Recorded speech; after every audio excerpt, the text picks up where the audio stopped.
হ্যাঁ, সেটাই। ইউরোপে আসছি এবং ইউরোপের একটা টিমের সাথে খেলতেছি, যেটা ফার্স্ট টাইম, এটা হিস্ট্রিক্যাল। এবং আমরা জানি যে সান মেরিনোর র্যাঙ্কিংটা আসলে নিচের দিকে, বাট অ্যাজ এ টিম হিসেবে, ইউরোপিয়ান টিম হিসেবে যদি কাউন্ট করি, ওরা কাদের সাথে খেলে এটা ইম্পর্টেন্ট।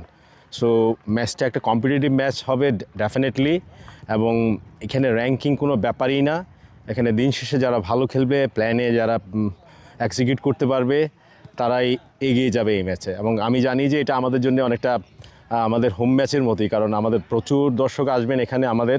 সো আমাদের প্লেয়াররা, এটা আমাদের একটা উজ্জীবিত, মানে উজ্জীবিত হয়ে আমরা খেলবো, এটা এটা নো ডাউট। বাট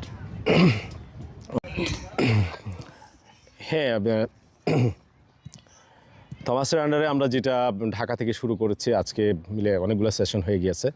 সো ওর যে আইডিয়া, ওর যে গেম প্ল্যান, এটা আমাদের প্লেয়ারদের আসলে একটা কোচ থেকে আরেকটা কোচে আসার, একটা স্টাইল থেকে আরেকটা স্টাইলে ঢোকা, এটা একটা ট্রানজিশন যাচ্ছে। বাট আমাদের প্লেয়াররা বেশ মানিয়ে নিয়েছে।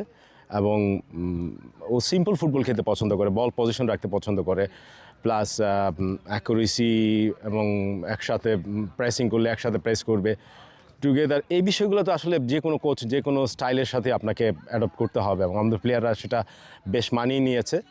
এখন কথা হচ্ছে যে দিন শেষে আমরা মাঠে গিয়ে নিজেদেরকে কীভাবে মেলে ধরতে পারি। বাট স্টাইল এবং আদার্স অলমোস্ট আমাদের প্লেয়াররা বুঝে ফেলেছে।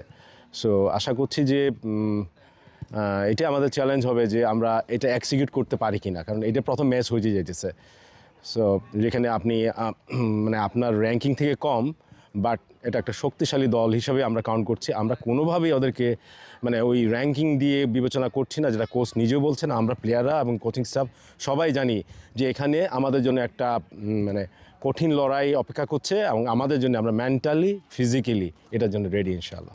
এবং সব কিছু মিলিয়ে এটা আসলে একটা ট্যাকটিক্যাল ম্যাচ হবে ডেফিনেটলি।